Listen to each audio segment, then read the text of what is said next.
गोविंद हरे मुरारी, हे नाथ नारायण वासुदेव। श्री हरि शरणम प्रभु हरि शरणम, श्री हरि शरणम प्रभु हरि शरणम, श्री हरि शरणम, श्री हरि शरणम, श्री हरि शरणम, श्री हरि शरणम, श्री हरि शरणम प्रभु हरि शरणम, श्री हरि शरणम, श्री हरि शरणम।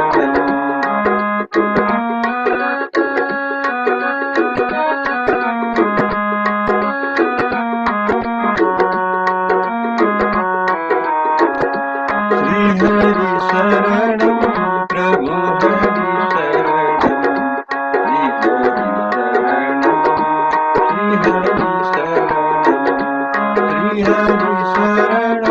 श्री हरि शरणम, श्री हरि शरणम, श्री हरि शरणम, श्री हरि शरणम, श्री हरि शरणम प्रभु हरि शरणम, श्री हरि शरणम, श्री हरि शरणम।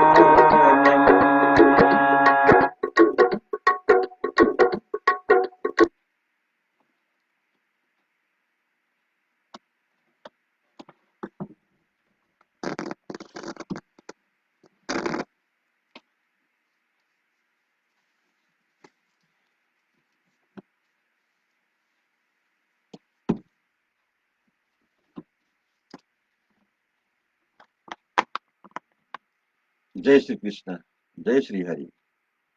आज हम श्रीमद् भागवत को 104वें दिन में 49वां अध्याय प्रारंभ करने जा रहा हूँ।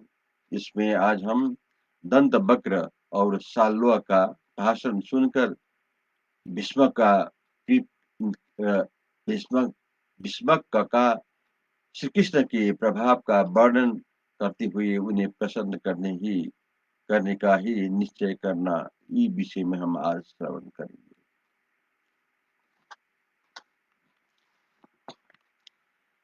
वैशंपायन जी कहते हैं, जन्मेजय महामना सुरीथ के ऐसा कहने पर करुष देश के वीर राजा दंत वक्र ने भाषण देना आरंभ किया।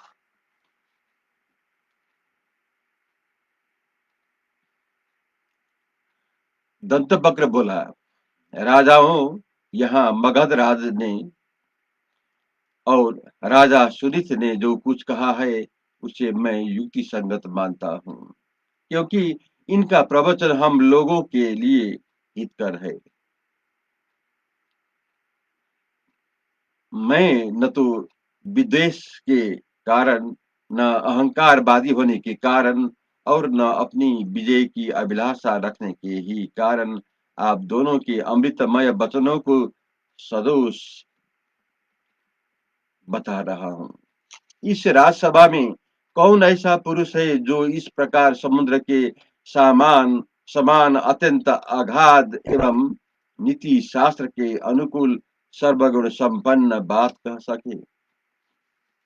परंतु आप लोगों को एक कर्तव्य याद दिलाने के लिए मैं जो कुछ कहता हूँ, मेरी यह बात सुन लीजिए। नरेश्वरों, यदि वसुदेव नंदन भगवान श्री कृष्ण यहाँ पधारे हैं तो इसमें आश्चर्य की क्या बात है।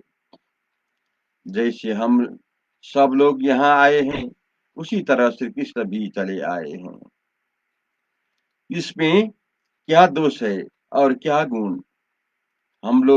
हम सब लोगों के आगमन का एक उद्देश्य है राजकन्या की प्राप्ति। हम लोगों ने एक साथ मिलकर आपस में एकता स्थापित करके जो गोमंत पर्वत पर घेरा डाला रखा था, उस दशा में यही यदि यहाँ शुद्ध हुआ तो उसे आप लोग दोष कैसे बता रहे हैं। राजन, वीर बलराम और श्री कृष्ण कंस को मोह में डालने के लिए वनवास कर रहे थे। वृंदावन के किनारे रहे थे, परंतु देवर्षि नारद के कहने से उन दोनों भाई बलराम और श्री कृष्ण को कंस ने उनका वध करने के लिए बुलवाया और कुबलिया पीठ हाथी के द्वारा आक्रमण कराकर उन दोनों वीरों को क्रोध को उद्दीपित किया। उस दशा में वे दोनों उस हाथी को मारकर समुद्र के समान विशाल रंगशाला में प्रविष्ट हुए। फिर उन्होंने अपने बाहुबल का आश्रय लेकर मुर्दे के समान बैठे हुए मथुरा नरेश को यदि उसके साथियों सहित मार डाला तो इसमें उनके क्या दोष बन गया। राजन, इसी तरह कंस का वध करके यदि श्री कृष्ण और बलराम ने हम वयोवृद्ध नरेशों के साथ विरोध किया और उस दशा में यदि हम सब लोगों ने वहां पहुंचकर मथुरापुरी पर घेरा डाल दिया तो उसमें भी क्या दोष था। हमारी सेना का महान बल देखकर बलराम और श्री कृष्ण डर गए और अपने नगर तथा सेना को छोड़कर दोनों भाई गोमंत पर्वत पर चले गए। तत्पश्चात हम समरांगण में युद्ध करने वाले योद्धाओं ने उन्हें मार डालने के लिए वहां भी धावा किया। वे दोनों अभी जवान नहीं हुए थे और रणभूमि में पैदल ही लड़ते थे, इसलिए हमने हाथी, घोड़े, रथ और पैदल सैनिकों की चतुरंगिणी सेना द्वारा उनके साथ युद्ध नहीं किया, अपितु क्षेत्रीय धर्म के अनुसार गोमंत पर्वत पर घेरा डालकर उसमें आग लगा दी थी। हम सभी क्षत्रिय पुंगव यह समझते थे कि ये दोनों उदंड तपस्वी बालक दवानल के मुख में पड़कर सीख जाएंगे, अपने किए का फल पा जाएंगे। ऐसी दशा में उन दोनों भाइयों ने यदि प्रतिशोधात्मक युद्ध किया तो हम जनार्दन को इस तरह दोष क्यों दे। उन्होंने जो कुछ किया ठीक ही किया। श्री कृष्ण के बैर रखने पर हम लोग जहां जहां जाएंगे वहीं वहीं कलह हो सकता है। अतः राजाओं, आज से हम श्री कृष्ण के साथ प्रेम बढ़ाने का प्रयत्न करेंगे। इस कुंडीनपुर में श्री कृष्ण युद्ध के लिए नहीं आए हैं। यदि राजकन्या के निमित्त ही उनका आगमन हुआ है तब किसी का साथ युद्ध करेंगे। वे कोई प्राकृत मनुष्य नहीं है। इस मर्त्यलोक में श्रेष्ठ पुरुष है। देवलोक वासी देवताओं में भी सर्वश्रेष्ठ पुरुषोत्तम है। ये देवताओं के भी करता है और विशेष संपूर्ण लोगों के सृष्टा भी वही है। उनकी बुद्धि गवारों जैसे नहीं है। उनके मन में ईर्ष्या है, न मात्सर्य। नेतृत्व कठोर है, न दुर्बल है। ये न तो कठोर है न दुर्बल है और न रोग शोक से पीड़ित ही है। ये तो सदा शरणागतों का दुख दूर करते रहते हैं। ये कृष्ण साक्षात भगवान विष्णु तथा देवताओं के भी देवता है। इस समय ये अपने छद्म रूप को प्रकाशित करने के लिए गरुड़ के द्वारा यहाँ पधारे हैं। श्री कृष्ण शत्रुओं का विनाश करने के लिए नाना प्रकार की अस्त्र शस्त्रों के साथ यहाँ करते हैं, यात्रा करते हैं। परंतु उनकी इस यात्रा को वैसा न समझो। इस समय तो ये श्री हरि, भोज, विष्णु, अंधक आदि यादवेंद्र के साथ यहाँ प्रीति बढ़ाने के लिए ही आए हैं। अतः नरेश्वरों, हम सब लोग यहाँ महात्मा केशव को अर्घ्य और आचमन आदि देकर उनका आतिथ्य सत्कार करें। इस प्रकार संधि करके हम लोग श्री कृष्ण के साथ उद्वेग, भय और चिंता से रहित होकर निवास करेंगे। बुद्धिमान दंतवक्र का यह वचन सुनकर वक्ताओं में से श्रेष्ठ साल्वा ने उन नरेशों से कहा। साल्वा ने कहा बोला,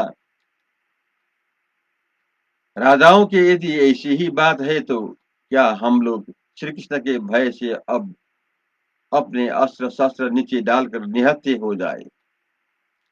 संधि करने के हेतु से तो यही पता लगता है कि सब नरेश श्री कृष्ण के भय से कांप रहे हैं।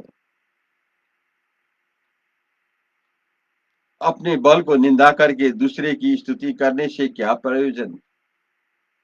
क्षेत्रीय धर्म में स्थित रहने वाले नरेशों का यह धर्म नहीं है।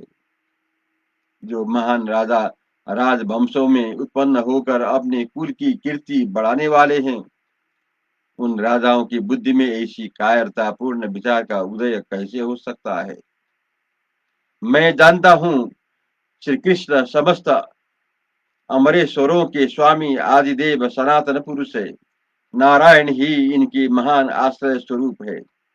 लोक में अजय वैकुंठ धाम के अधिपति चराचर गुरु पापहारी विश्व बंधित भगवान विष्णु ही पृथ्वी पर भार उतारने, कंसराज को मारने तथा हमारा विनाश और संपूर्ण लोगों की रक्षा करने के लिए देवकी की गर्भ से प्रकट हुए हैं।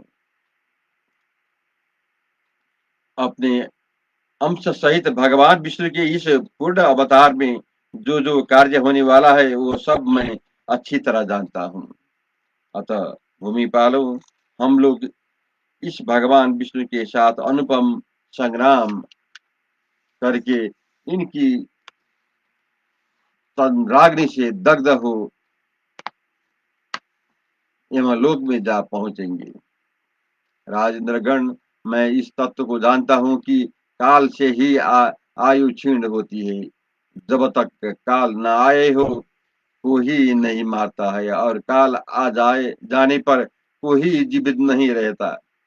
अपने मन में ऐसा दृढ़ निश्चय रखकर कभी किसी से भय नहीं रखना चाहिए। वही योग बल भगवान विष्णु दैत्यराज राजाओं को तपस्या क्षीण हुई देख यथा समय उनका संहार करते हैं। उन्हीं देवेश्वर ने महाबली विरोचन कुमार बलि को बलि को जो किसी के हाथ से मारे जाने वाला नहीं है, बात कर उन्हें पाताल लोक का निवासी बना दिया है। नरेश्वर, भगवान विष्णु की ऐसी ही चेष्टाएं हुआ करती है। अतः आप लोगों का युद्ध के लिए विचार करना अनुचित है। श्री कृष्ण यहाँ आना युद्ध के लिए नहीं हुआ है। राजकन्या जिस किसी का भी वर्ण करेगी उसी की पत्नी होगी। इसमें झगड़े की कौन सी बात है। राजाओं में सदा अटल प्रीति बनी रहनी चाहिए।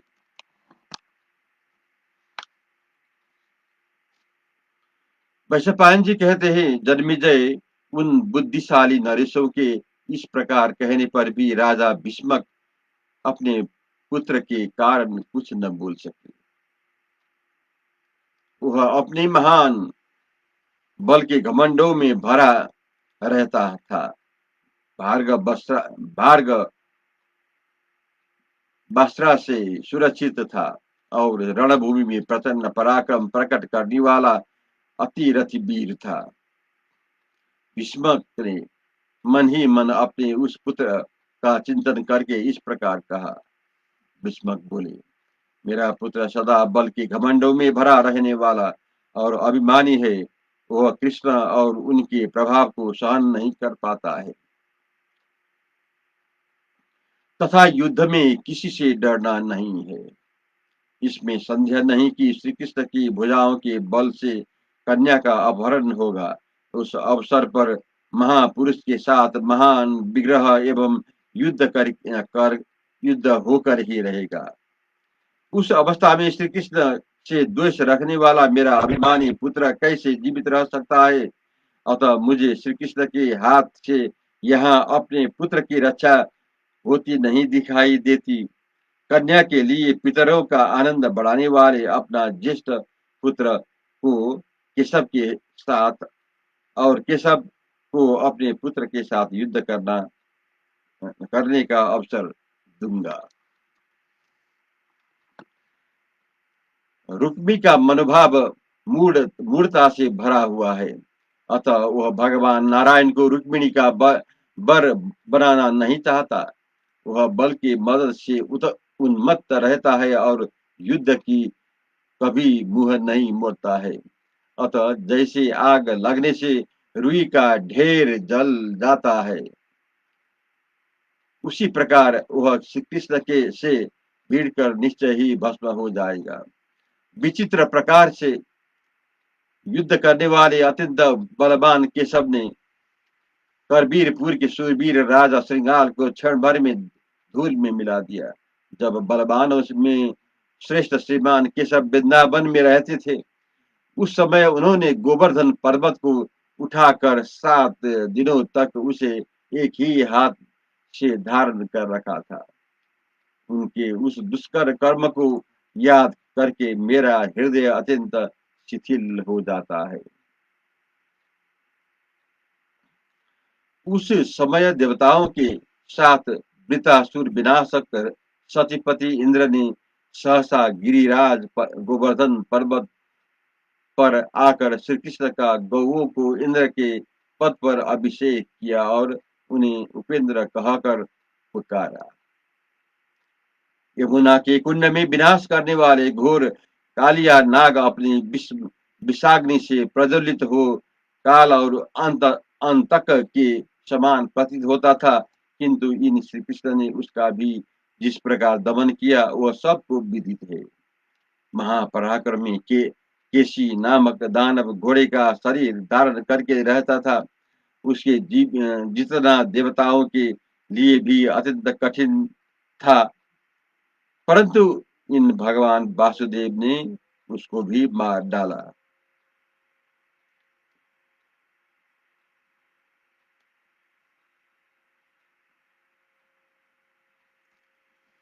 जय श्री कृष्ण, जय श्री हरि।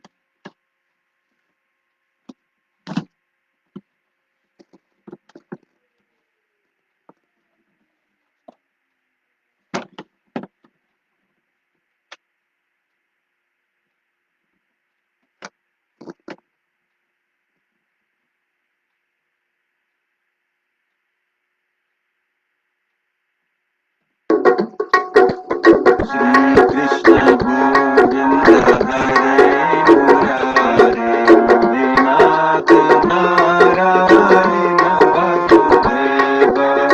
श्री कृष्ण गोविंद हरे मुरारे, नाथ नारायण वासुदेव। एकमात्र स्वामी सखा हमारे,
जय श्री कृष्ण, जय श्री हरि।